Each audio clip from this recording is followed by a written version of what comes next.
Bonjour, chers amis.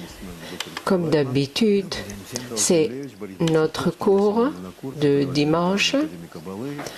Le Rav Lightman est là. Nous enseignons des enseignants de l'Académie de la sagesse de la Kabbale. On va traiter l'homme et le travail. En principe, on travaille du travail spirituel, mais le travail, c'est à peu près la moitié de sa vie. Nous commençons à nous préparer à ce travail à un âge très jeune. À l'université, pourquoi je vais travailler? Oui, aujourd'hui. Mais tout ceci aujourd'hui se termine. C'est un point parce que dans notre génération, nous sommes dans un temps très spécial. Nous sommes dans un état très spécial. Alors que le travail a créé, c'est l'homme qui l'a créé, ça a défini toutes nos lignes sociales, de famille, au point de vue pays-nation, dans le globe. Tout ceci commence à perdre un certain intérêt. L'homme n'est plus inclus dans cette définition du mot travail. Darwin se tournerait dans sa tombe, c'est sûr. Il pense que le travail a créé l'homme de par le singe, ça a été créé. Marx n'a pas écrit là-dessus du tout. Il a simplement écrit que nous y arriverons. Bon, je suis désolé, on dirait qu'il y a eu un problème. Ah, oui. Que l'homme va gagner tout ce qu'il a besoin. Cet mot de passe est annulé. Ça ne marche plus. Il y a un problème technique. Alors, on essaye de l'arranger, je vois. On ne voit rien sur l'écran et on a arrêté la traduction. On a arrêté le programme. Espérons que ça va s'arranger.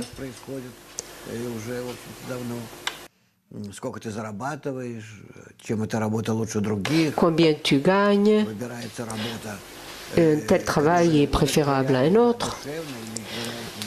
Les gens choisissent du travail par rapport à leur gain au point de vue social ou économique, au point de vue bénéfice. Bon, on a toujours un problème, on ne peut pas voir le programme.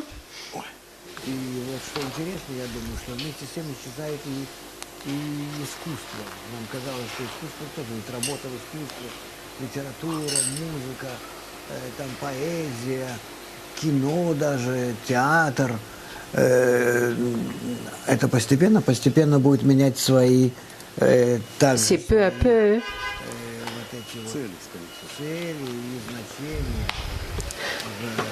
Nos buts, les significations.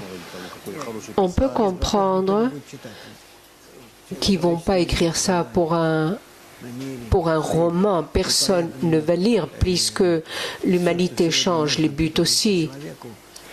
Donc, tout ce qu'aujourd'hui nous pouvons présenter à l'homme,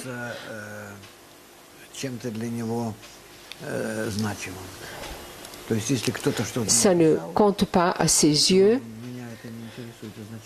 On a écrit quelque chose, ça ne nous intéresse pas depuis le départ. Notre ego commence à monter de plus en plus et il veut quelque chose de plus haut. Peut-être pas de plus supérieur au point de vue sentiment, mais quelque chose qui a une valeur. Si vivre pour quelque chose, mais pour avoir toutes sortes d'aventures, avec toutes sortes de gens, toutes sortes de romans sentimentaux, ceci donne un certain enthousiasme. Il y en a plusieurs comme ça, spécialement à la télévision russe. On a raté une partie de ce que Rav a dit à cause du problème technique. Ils sont pleins de toutes sortes de séries de télévision, toutes sortes de jeunes filles. Et si on ne travaille pas et on ne regarde pas ces émissions et on ne fait pas du sport, alors de quoi peut-on s'occuper? Je ne dis pas de ne pas être entretenu par ça, par ces loisirs, mais que tout ceci, peu à petit, va disparaître, ce désir. Qu'est-ce qui va rester à l'homme? C'est ça ce que je veux dire. Rien ne va rester. La signification de la vie va être complètement nue, d'une façon abstracte.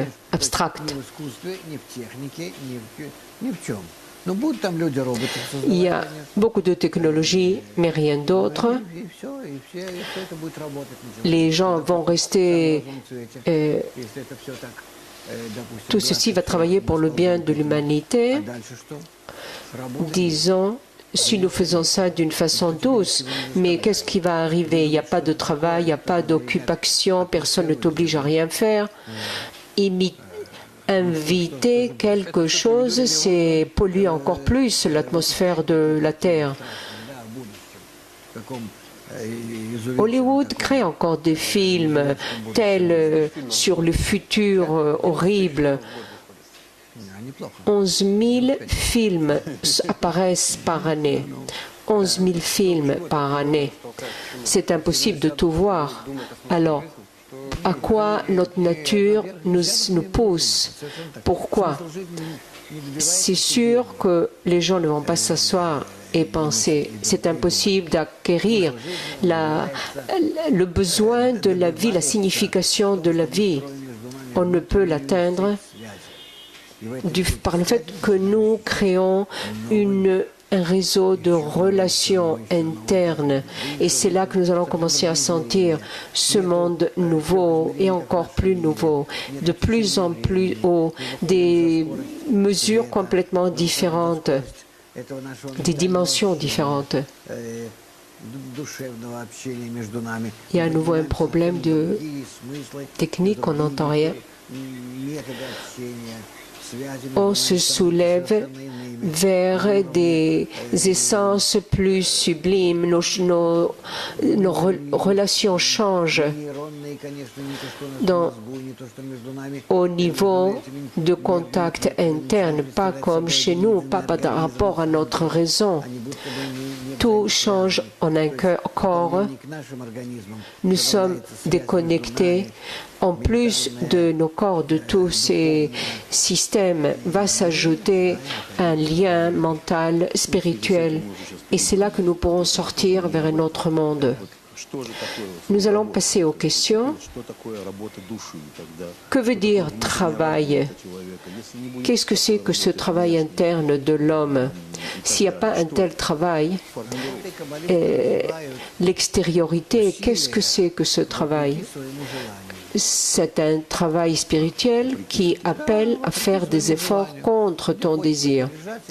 Oui, contre le désir, je veux me coucher, je me lève et je vais au travail. C'est ce que nous faisons, nous appelons dans notre monde travail. Mais pour un instant, nous oublions que si je me lève et je vais, c'est déjà mon désir. J'ai pris mon désir pour qu'il se couche et qu'il se repose. C'est à ce désir que j'ai parlé, sur ce désir. Et je me suis imaginé que ça me vaudrait mieux que si je me lève et que je gagne de l'argent. Donc il faut que je me crée. Encore, il n'y a pas de contact. On n'entend rien. Encore un problème technique.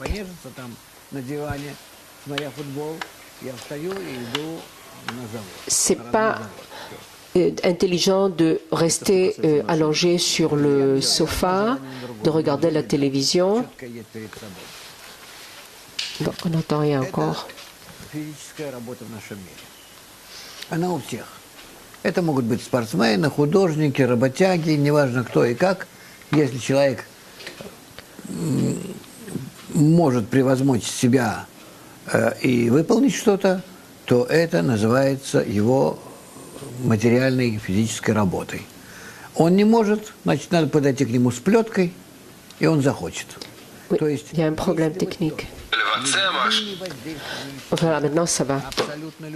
Si, en fin de compte, toutes les influences, quelles que soient sur l'homme, tu es capable de l'obliger, ou d'autres, ils vont vous faire honte, ils vont le frapper, ils vont lui donner des souffrances. Vraiment, s'ils sont capables de changer son désir et de faire de telles actions, ceci est appelé le travail de notre monde. Et lui, l'homme, il veut faire ce travail. Autrement, on lui fera des problèmes. Quelle est la différence avec le travail spirituel? Attendez, le travail spirituel n'est pas possible, on ne peut pas le faire par définition. Même si on me tue, on me pend, on me brûle, c'est pas grave, qu'est-ce qu'on fait avec moi? Malgré tout, je ne serai pas capable de faire ce travail. Ceci exige une vérification. Je peux expliquer, mais d'abord, il faut comprendre l'état au départ. Soit le travail spirituel, c'est le travail que l'homme par lui-même n'est pas capable de faire. À sa place, la lumière supérieure le fait, ou le Créateur. C'est ainsi que c'est appelé le travail de Hachem. Et la question est que demander du Créateur qu'il fasse à ta place ce travail, pour ça, tu as besoin de faire ce travail. Cette demande, cette préparation que tu dois faire avant de faire ce travail. Le travail par lui-même, tu ne peux pas, car toutes ces actions, ces mouvements, ne se trouvent pas dans les limites de notre nature. Ce sont des attributs de l'influence, de l'amour pur. C'est déconnecté de ma nature. Je ne suis pas capable de le faire par la façon dont je suis créé. Mais c'est la lumière supérieure qui fait ça. Seulement c'est à moi de le convaincre que moi je veux qu'il le fasse en mon nom. Et pourquoi ce travail va être inscrit à mon nom? Parce que c'est moi qui l'ai demandé. Soit je fais tout pour que ça se réalise. Ainsi, c'est appelé mon travail, bien que c'est le travail de Hachem. Soit il fait, mais c'est moi qui demande, c'est moi qui produis, c'est moi qui lui supplie de le faire. Est-ce qu'on m'a obligé de l'exiger de lui de faire ce travail? Le Rav, c'est pas simple à expliquer. J'aurais préféré dire qu'il y a un libre choix. En grand, si je peux dire, oui, je peux tourner ça dans plusieurs directions, sur des explications et te convaincre de toutes sortes. Mais il faut que je sois ouvert, clair. Et dans ça, il y a vraiment une possibilité de libre choix dans notre monde et dans notre état. On nous pose une question, quel travail je dois faire et quel travail la lumière, le Créateur, doit faire. Donc, quel travail moi je dois faire? Le Rav, moi, je dois faire un travail qui obligera la lumière supérieure à faire ça.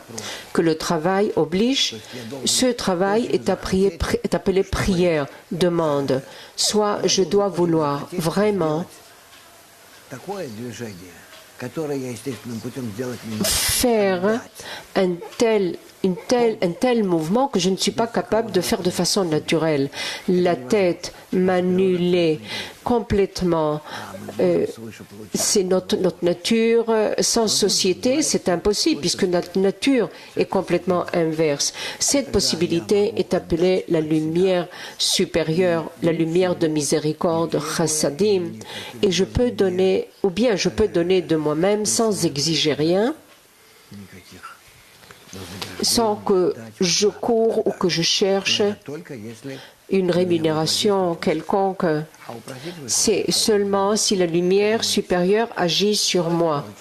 Et il faut demander que la lumière agisse aussi. C'est dans mes forces, c'est un travail dans les dizaines, c'est ainsi que ça se passe.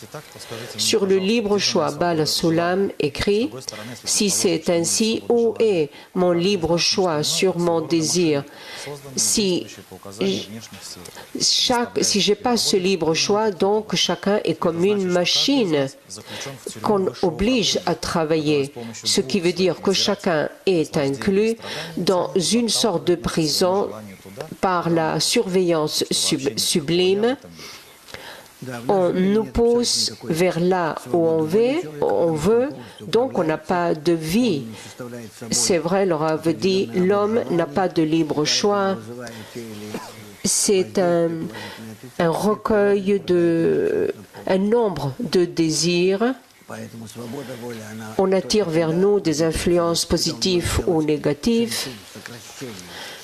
L'homme a le libre choix lorsqu'il est capable de faire la restriction sur son désir.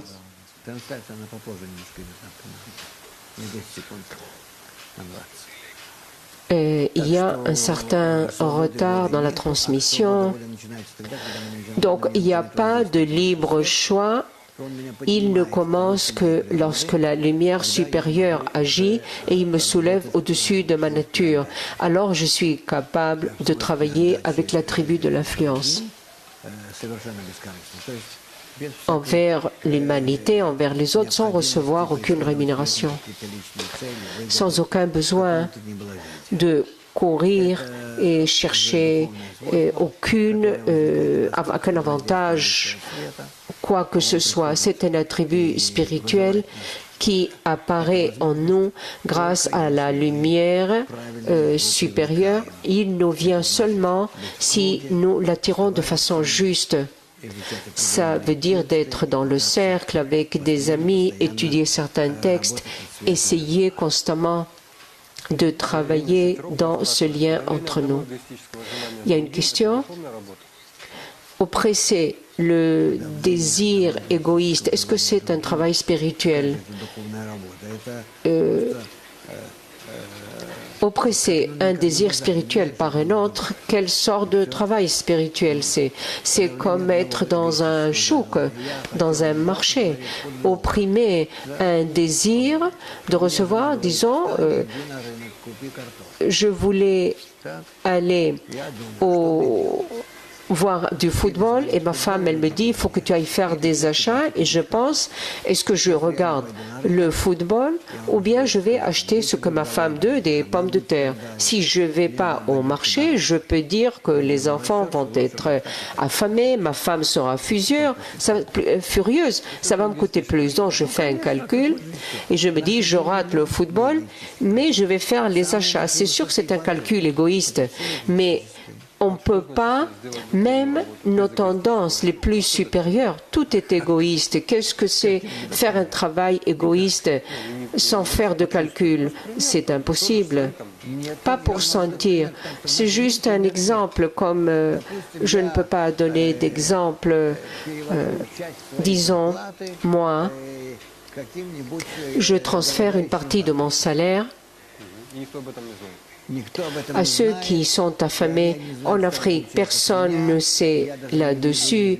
Eux-mêmes, ils ne savent pas. Et moi-même, je ne sais pas à qui ça va. Cet argent, je ne fais que transférer l'argent. La question est pourquoi je fais ça? Où est ce carburant?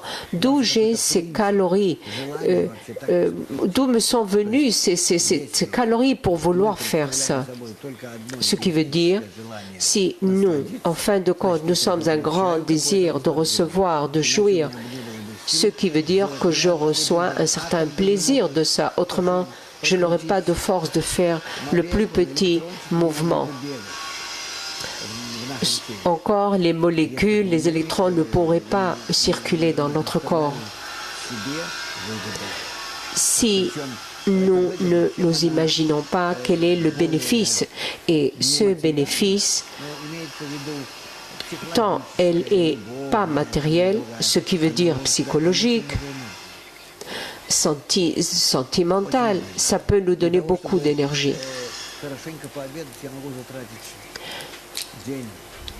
Pour manger le repas de midi, je peux perdre une journée pour la nourriture, pour gagner un repas. Mais pour gagner l'amour, la haine, je peux me sacrifier toute ma vie. Ce qui veut dire qu'il y a ici un calcul envers les désirs. Donc le désir, le plaisir fait bouger l'amour. Par contre, l'amour et la famine règnent dans le monde. Oui, moi, je veux donner l'importance au monde entier. Et qu'est-ce que ça vous donne? Ça me donne la possibilité de sentir le Créateur en voulant le ressembler. Est-ce qu'il y a des signes d'un travail spirituel de qualité?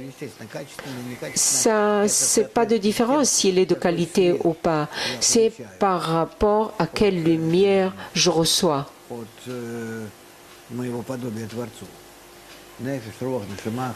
De l'équivalence de forme avec le Créateur, Nefesh, Ruach, Neshama, Yerida. Et ce sont ces degrés où nous devons acquérir pour arriver au Créateur. Dans notre travail envers les autres, envers l'humanité, il se trouve que je dois atteindre, je dois arriver à sortir de moi-même dans l'amour envers l'humanité sans condition, vraiment. Un amour sans condition. L'amour veut dire lorsque je ressens désir de quelqu'un d'autre et de façon complète, je veux remplir ces désirs comme ce sont mes désirs et ils sont les plus importants pour moi. Ce qui veut dire toute mon essence, toute mon identité. Je mets au service des désirs de l'humanité, des désirs étranges. Cet état veut dire Avdout, c'est esclavage spirituel. Les gens veulent sentir le lien entre spiritualité et physique. Question. Qu'est-ce qu'on peut apprendre sur mon travail spirituel et matériel? Le Rav, je n'aurais pas... Je ne créerai pas des liens dans ça. Je penserai seulement qu'on nous a donné un groupe, un maître, un guide, l'étude. Nous devons utiliser ça pour nous diriger de façon juste dans le travail spirituel. Tu as raconté... Il y a une autre question? Qu'est-ce que ça veut dire le travail de Hachem?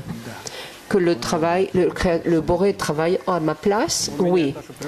Il travaille, sa lumière agit, change notre nature? Oui. Nous ne faisons que lui demander de le faire.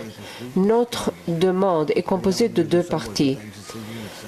Elle est composée du travail physique que nous faisons entre nous lorsque nous voulons nous unir dans la dizaine et lorsque nous désirons de créer par nous-mêmes un schème, un schéma de lien entre nous qui soit comme un champ prêt où le Boré va s'y trouver et faire son travail là. Et c'est notre demande qu'on lui dit, viens, fais le lien entre nous de façon juste. Nous avons fait tout ce que nous pouvons faire.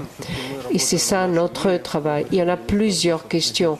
Nous travaillons dans notre monde des questions sur travail normal. Oui, c'est créé aussi par le Créateur. Notre monde aussi se travaille aussi. Un guide de lutte m'a téléphoné et il m'a dit « Est-ce que ça va me gêner dans mon travail, l'étude de la Kabbale ?» Je lui ai répondu « Non, rien ne peut vous déranger. Commencez et vous verrez. » Il y a, si quelqu'un... J'ai raconté une fois qu'il y avait un ami de groupe de Moscou qui était...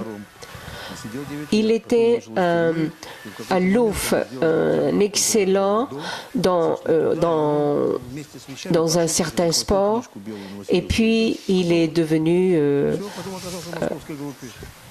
il est devenu un voleur, et puis il a pris par hasard un livre de la Kabbale, et puis il a joint le groupe de Moscou, de Kabbale. Il a quitté... disons, il y a un tel travail de créer une banque, employer des gens et puis mentir aux autres. Le Rav, je ne peux rien dire aux gens, chacun a son livre de choix, son livre choix, je ne peux pas dire quoi que ce soit, quoi faire. C'est un travail, il faut sentir de quoi on travaille, où est la réalisation personnelle, parce que c'est lui qui doit le faire, la personne. Personne ne peut le faire à sa place. Dans la Torah, il n'y a pas une telle signification comme prison. Pourquoi? Comment on peut être sans prison et sans punition? Le Rav, si tu fais rentrer quelqu'un dans la prison, tu le limites alors qu'il doit se réaliser complètement de façon juste. Oui, mais il y a eu 4 genres où on tuait. Oui, il y avait la mort. La mort, c'est aussi une correction. La mort, à la place de prison, il y avait des coups. Il y avait, oui, on battait avec un fouet, mais tout était très symbolique. Après, on donnait l'homme, on le mettait, en fait, tous ceux qui transgressent la loi pourraient faire des cours de réhabilitation. Quoi, sur ces civils? Non, ça c'est pour un homme qui avait tué par erreur, mais il y avait un système. Ce n'était pas un système de punition, mais d'éducation à nouveau. Alors, la prison a été inventée par l'humanité. Oui, aux États-Unis aussi, le système de prison est appelé correction. Éducation. Je ne sais pas combien vraiment ils le font, mais on rentre dans les prisons des États-Unis, nous les enseignons, nous enseignons les prisonniers. J'ai plein de lettres des directeurs de prison aux États-Unis avec des grands remerciements. Comment est-ce possible? Comment ça se passe entre un patron et l'employé au point de vue Kabbale?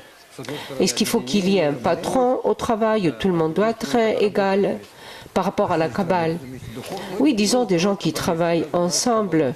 Quoi, spirituellement ou physique? Non. Disons 3 Mekoubal qui apprennent la Kabbale. Et nous devons construire un immeuble et gagner de l'argent pour notre vie. Comment? Quels doivent être les rapports? Comme normal, il n'y a pas de rapport entre ces deux choses-là. Dans le travail normal, juste toi tu es le patron, moi je suis l'employé, et en spiritualisé, nous sommes tous égaux. Après la journée de travail, nous nous asseyons dans l'amour, dans l'union complète, sans qu'il y ait aucune différence entre nous. Ce sont deux choses qui ne touchent pas l'un et l'autre. Car dans le travail normal, tu ne peux pas sans un patron. Ça dépend comment tu divises les relations. Dans la spiritualité, c'est égalité. Alors, ici, le créateur, c'est le bourré et son employé, c'est le ego.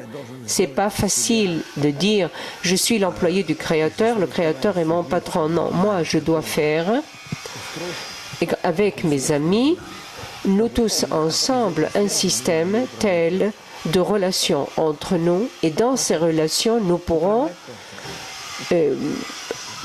gouverner le créateur. Ainsi, il est dit que lui se vend aux inférieurs, à ses créatures, comme des parents qui sont soumis à leurs enfants. Question Maxime Nikolaïev. Le travail physique pour la survie a été créé par l'homme pour corriger son ego. Le travail physique, c'est sûr, c'est le Créateur qui l'a créé. C'est dirigé à nous amener tous vers le rapprochement réciproque. C'est lorsque nous sommes dans un certain processus de l'évolution, nous traversons des formations certaines, amicales, politiques, au point de vue pays, nation, toutes sortes de systèmes de composition.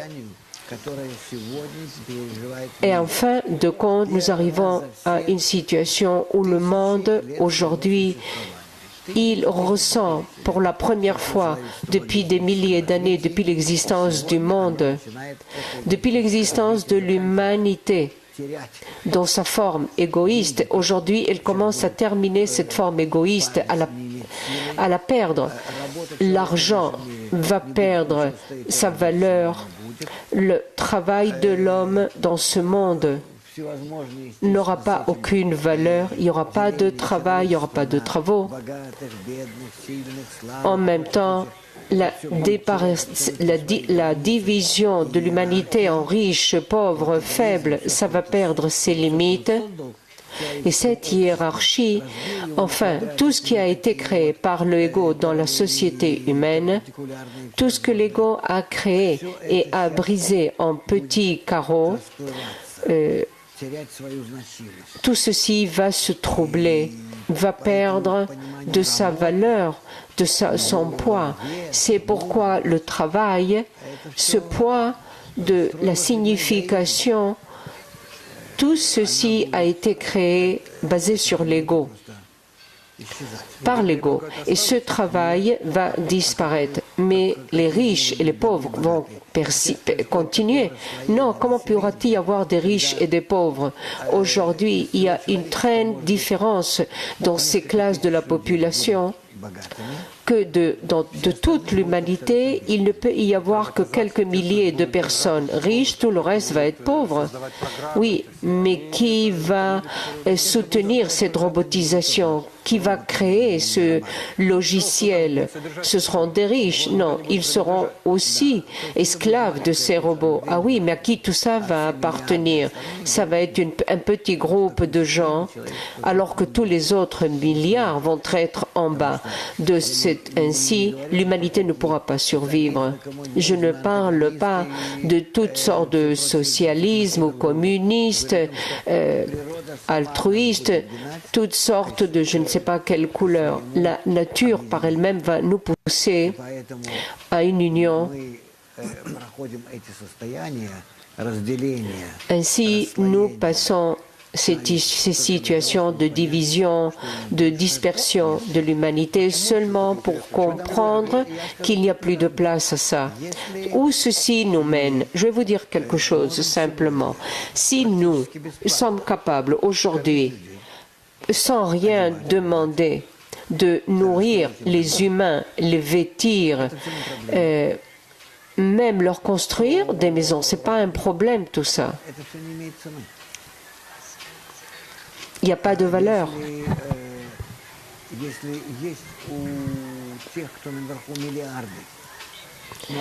Si ceux qui sont en haut ont des billions, alors quoi de plus? Des milliards, quoi? Qu'est-ce qui suit?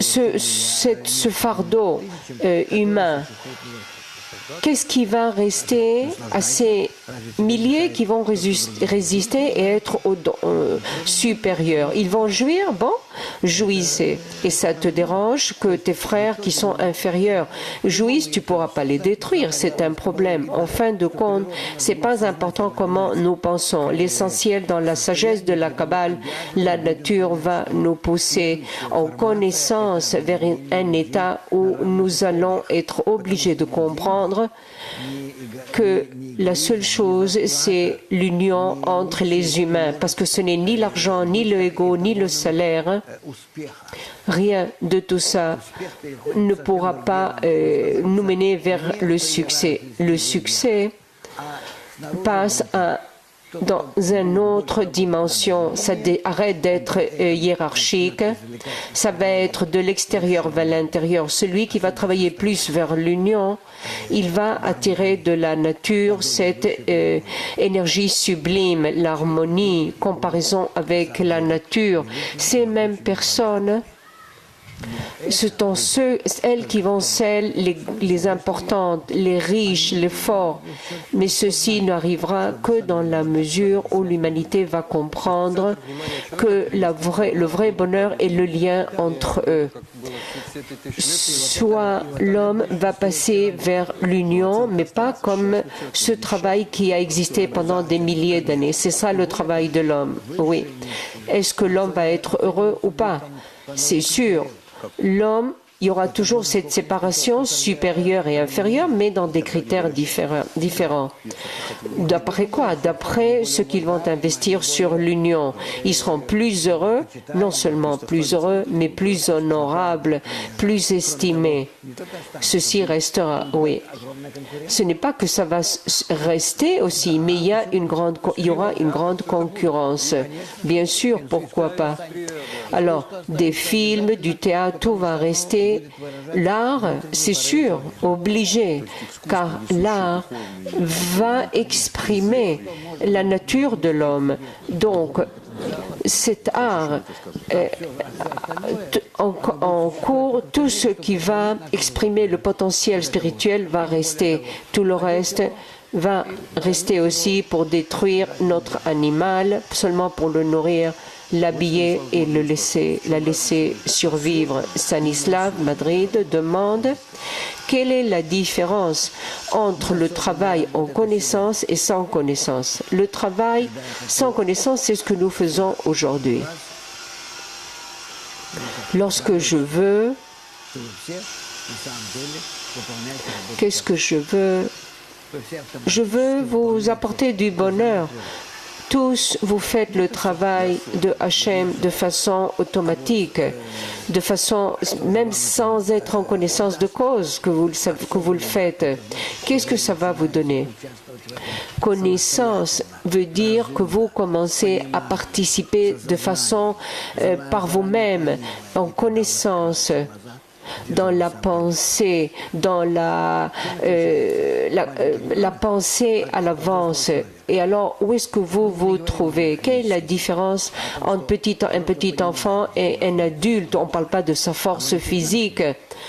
On parle du fait que l'adulte qui comprend, qu'est-ce qu'il fait? L'enfant aussi, il comprend. Dans la spiritualité, c'est pareil. Nous ne voyons pas ce même monde car nous pouvons survivre d'une façon pas juste. Quand nous atteindrons ces attributs, nous pourrons l'atteindre dans la même mesure entre nous. Est-ce que vous pouvez expliquer qu'est-ce que c'est que nous tous, nous travaillons, nous faisons le travail d'Hachem? Tu comprends les lois de la nature, la loi supérieure, qu'il n'y a rien d'autre que la loi supérieure? Oui, alors quel est le problème? Toi, que tu veuilles ou pas, dans ton subconscient, tu fais ce travail. Non, il y a des choses que je fais en connaissance.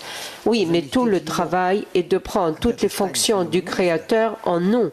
Tout le travail est de le changer. Que toi, tu vas être à sa place, ça voudra dire que tu vas être en égalité dans ses attributs, tu vas connaître tout à fait sa relation envers l'homme et tu vas devenir comme lui. C'est ça le but final de notre développement. Oui, on monte vers une chambre où tout est... Bon, Baal HaSulam explique que c'est un marchand psychologique que nous, tout le temps, nous donnons à l'humanité sans demander de rémunération envers nous, pour nous. Nous nous imaginons une rémunération égoïste qu'on ne peut pas expliquer en un mot. C'est tout ce que l'homme veut atteindre, c'est du plaisir, car il est désir de jouir. Moi, je sers le Créateur, c'est sûr. Moi, je me soulève, mais toi, tu dis, je ne veux pas faire ça. Comme un hôte qui s'assoit en face du maître et qui mange tout ce qu'on lui donne. Et à un moment, tu dis, arrête, jusque-là. Moi, j'arrête. Je ne veux plus faire aucune action que toi, tu me forces à faire. Tout d'abord, je veux avoir une condition que moi, je fais tout ça de façon personnelle, en connaissance. Je fais tout ça dans l'influence pour t'apporter de la satisfaction, un bien que je te fais. Je ne veux pas être un esclave. Je veux être un homme en connaissance de tout. Je veux être comme toi. Question? Qu'est-ce que c'est que le travail esclavage en Égypte? Qu'est-ce que c'est la différence et la sortie vers l'espace spirituel? C'est ce même travail que nous comprenons. Nous sommes des esclaves dans nos désirs égoïstes. Qui a créé tout ça? C'est le Créateur lui-même. Alors commence le travail spirituel. Oui, nous désirons nous déconnecter de ça, ne pas nous soumettre à ça. C'était les 7 années de famine. On nous demande comment un patron doit regarder ses employés. Quel filtre c'est ses enfants, son âme et ses enfants. Quel patron, n'importe lequel, disons dans une usine, comment il doit me regarder? Comment le patron doit regarder? Quelle doit être son approche? Il n'y a pas un code. Comment un patron agit envers ses employés d'après les lois de ce monde? Il faut qu'il voit qu'est-ce qu'on exige de lui, autrement, et que les employés doivent accomplir, autrement on va le renvoyer. Si c'est dans sa possibilité, il regardera ses employés, tout d'abord comme ses employés, autrement ils ne feront pas ses obligations. Et deuxièmement, il doit s'occuper de façon maximale. Il n'y a aucun lien, aucun rapport avec la Kabbale. Peut-être pour faire une différence. Non, on ne peut pas poser de telles questions. Oui, mais il y a des gens qui apprennent la Kabbale. Ils veulent savoir comment se comporter envers leurs employés. Ce sont des patrons. Ils veulent savoir. D'un côté, il n'y a rien hormis lui. Il faut s'unir à tous. D'un autre côté, comment je réagis envers mon employé? De quoi intérieurement exiger de... Vous devez comprendre, dans la Kabbale, chers amis, ce que nous apprenons, ça n'affaire qu'au groupe kabbaliste, là où nous pouvons utiliser tous ces attributs, les faire réagir dans le groupe et pas ailleurs. Oui, ça peut être dans la famille, lorsque la famille est d'accord et qu'elle veut aller dans le même chemin, mais pas au travail, pas dans un club de sport, pas parmi vos amis, aucunement. Vous ne racontez pas, vous ne faites pas progresser, vous ne pouvez pas essayer de réaliser en aucune forme, vraiment, je vous le conseille. Il y a quelqu'un qui écrit « Je suis un patron dans un travail 15 années. J'apprends la psychologie de mes employés. » Les gens comprennent que nous dirigeons de façon différente, mais la spiritualité, ils s'en foutent. Et aussi, on n'en a pas besoin. On peut faciliter le travail dans la collectivité, mais il ne faut pas exagérer. Question? Que veut dire acquérir des lettres dans le travail spirituel? Les lettres pour le travail spirituel veut dire acquérir une collection de relations spéciales entre les amis du GRIP. C'est le travail dans les 3 lignes. Qu'est-ce que ça veut dire? C'est un lien complet entre mes tendances entre le désir de jouir égoïste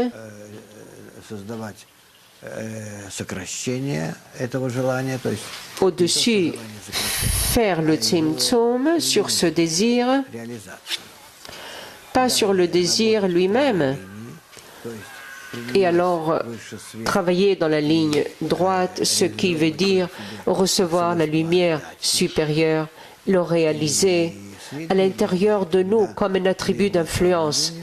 La ligne médiane, c'est lorsque la ligne de gauche et de droite que j'unis de façon juste et que je peux utiliser mon ego seulement dans la mesure où il va être, dans sa tendance, va être vers l'influence.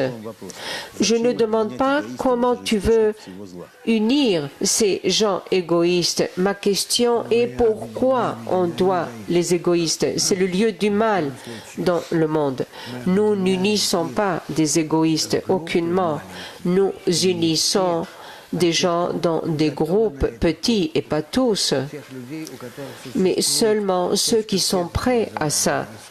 Ces mêmes personnes qu'on les appelle et qu'elles ont ce point dans le cœur, cette étincelle, ceux qui veulent chercher le but de leur vie, qui veulent sacrifier leur temps, leurs efforts pour trouver le but de la vie.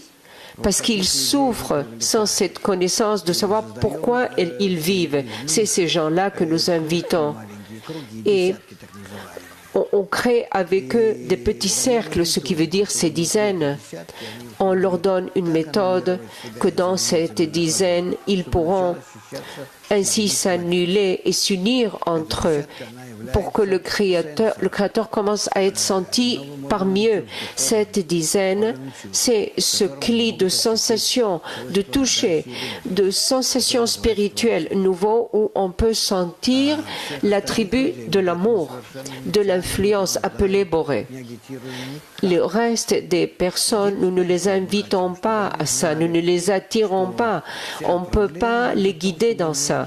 En dehors que nous voulons qu'ils sachent que le seul problème que nous avons, c'est le problème du monde, c'est un manque de connexion.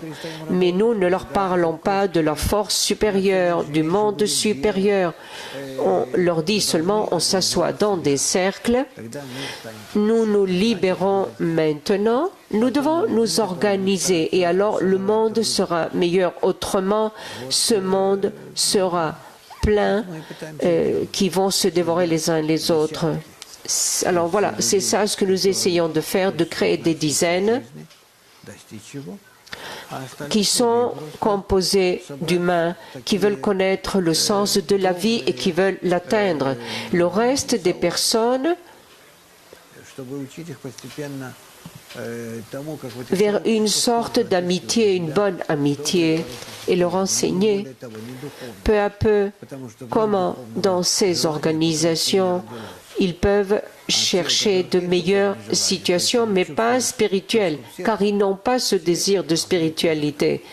Ils ne l'ont pas. Ceux qui l'ont et qui ont ce point dans le cœur, cela doit venir vers nous.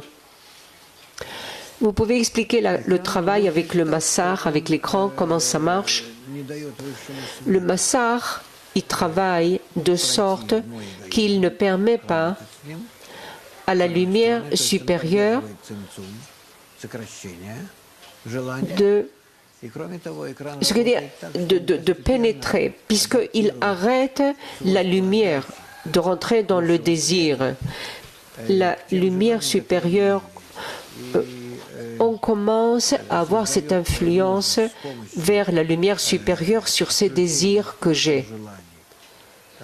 Et on commence à voir comment, en se déconnectant des désirs précédents, on acquiert de nouveaux désirs vers l'amour et l'influence. C'est ainsi qu'agit le massar, l'écran. C'est la chose la plus importante du Chicago. Il y a une question. Comment je suis capable de recevoir ce que le Mekoubal dit, qu'il n'y aura pas d'argent ni de travail, et pour l'instant, il y a tout. Et on dirait que ça va durer pendant des centaines d'années. Alors, ça ne va pas durer des centaines d'années. C'est sûr que maintenant, nous n'allons pas annuler ni travail ni salaire. nous, on vous montre où est-ce que la nature nous mène pour que nous comprenions mieux ce qui arrive avec nous.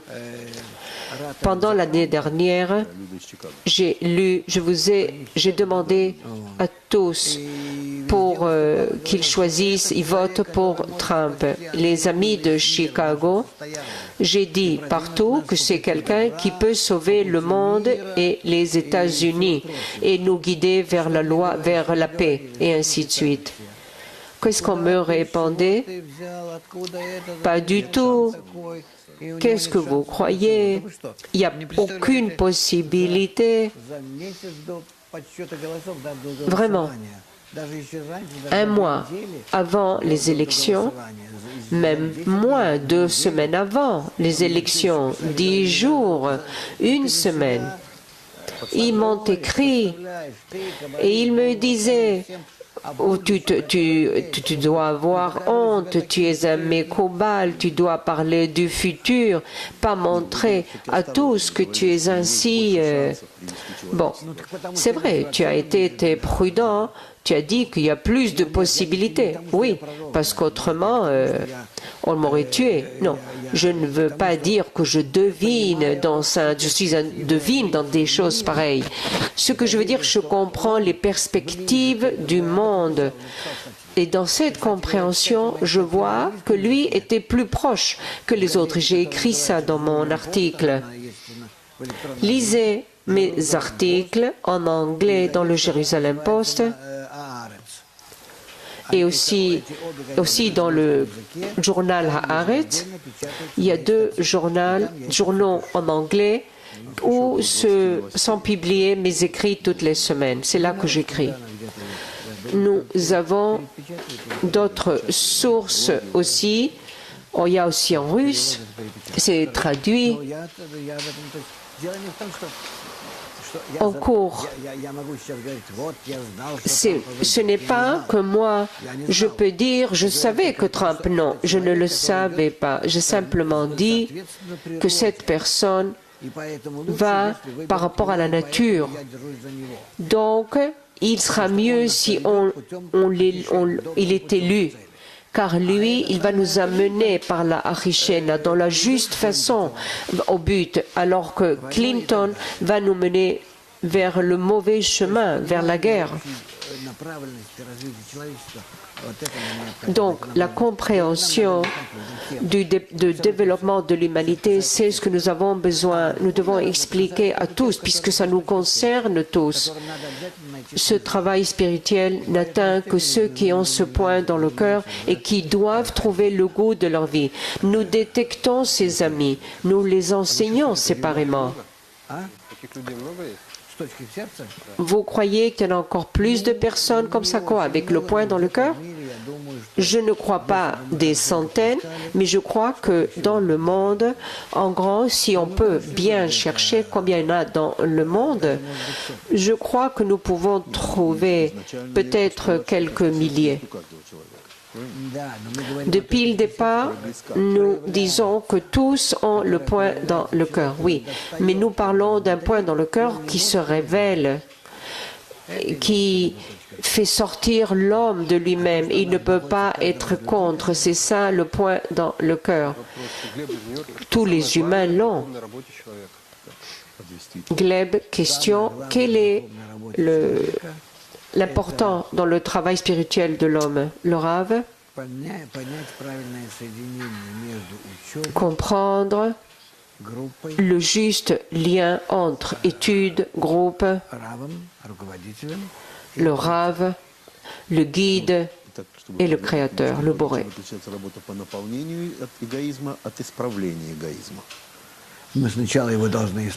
Quelle est la différence dans le travail entre remplir le ego et la correction? On doit le corriger et lorsqu'on corrige, il se remplit. question de Prague. Pourquoi les Mekoubalim doivent travailler dans ce monde? Le Mekoubal doit participer de façon complète dans tout ce qu'il y a dans ce monde. Le Mekoubal est une partie naturelle de ce monde. Il doit exister dans ce système où tous se trouvent, dans ce même réseau où tous se trouvent. Et le Mekoubal aussi doit être dans ce réseau. Moi, je ne peux pas me mettre à la cime d'un mont et me comporter comme un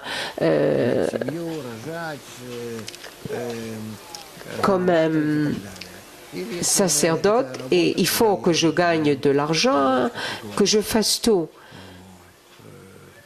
Je dois travailler comme j'organise, je guide, c'est mon travail, j'enseigne. Bon, nous avons plusieurs questions, peut-être nous allons répondre. Quel est le travail que l'homme doit faire lorsqu'il se trouve sur ce monde pour sortir vers le monde supérieur? Est-ce que le Créateur aurait pu programmer dans l'homme le mensonge, le ego? Ben oui, c'est ce qu'il a fait. Où peut-on lire l'ordre juste du travail spirituel chez l'homme? La vérité, il y a un livre sur ça appelé Shamati qui parle sur le travail intérieur, et ce livre est traduit dans toutes les langues, et c'est ce qui le mieux serait de le lire. Pour qui et pourquoi on doit faire des efforts et faire une activité professionnelle? Je ne sais pas, mais il faut venir aux besoins de la famille, et tout le reste du temps, il faut se donner au développement spirituel. Qu'est-ce que c'est vivre en éternité? C'est quoi l'éternité? Le Rav, c'est quand il n'y a pas de limite. Est-ce que l'homme doit prendre en considération ce facteur, disons, de travail physique? Non, si toi et moi, nous travaillons dans un travail physique externe, les relations entre nous n'ont aucun rapport à nos rapports dans le cours. Comment la Kabbalah s'adresse vers l'homme qui écrit de la musique, de chansons, comme quelqu'un qui écrit de la musique et des chansons? Question. Qu'est-ce qu'on peut faire lorsque les gens ne savent pas dire merci? Leur pardonner. Lorsque des gens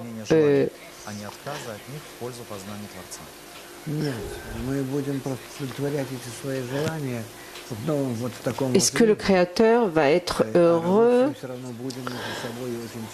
Nous devons apporter nos désirs de façon nouvelle, mais nous devons préserver notre réseau de connexion. Nous changeons de travail. Au lieu de semer un trou dans la terre, et de travailler dur dans tous ces travaux, nous pourrons faire tout ça grâce à des machines, sans que l'homme participe du tout dans tout ça. Aujourd'hui, les avions volent sans pilote. Même des bateaux aujourd'hui, c'est sans qu'il y ait des humains. Nous sommes au bord à des grands changements. On n'a pas besoin des humains. Alors pourquoi on en a besoin du tout? On a besoin des humains pour un travail très différent, pour créer entre nous des liens justes. Et c'est un travail très dur. Les gens vont trouver dans ça beaucoup de travail. C'est aussi du cinéma, c'est de la culture, c'est de l'éducation. Tout doit être dirigé vers ça, et c'est beaucoup de travail. C'est la création d'instituts, c'est une vie différente, c'est une vie très différente. Si tu t'imagines, disons, un astre différent de la Terre, et que nous volons là-bas et nous créons un monde qui est en accord à nos buts nouveaux. Tu connaîtrais un monde nouveau complètement, mais pas un monde de bureaux et de gratte-ciel. Tout sera différent. J'ai un patron, je n'ai pas de force de le justifier. Je suis furieux contre cette poupée que le Créateur me met en face de moi. Qu'est-ce que je fais, le Rav? Alors, ça veut dire, il ne faut pas tout. Ça veut dire que le Créateur se trouve à l'intérieur de ce patron et il t'énerve. Pourquoi? Pour t'éduquer les attributs qui sont plus proches de la spiritualité. Et si je vais à travail pour le bien, ça, c'est pas du travail?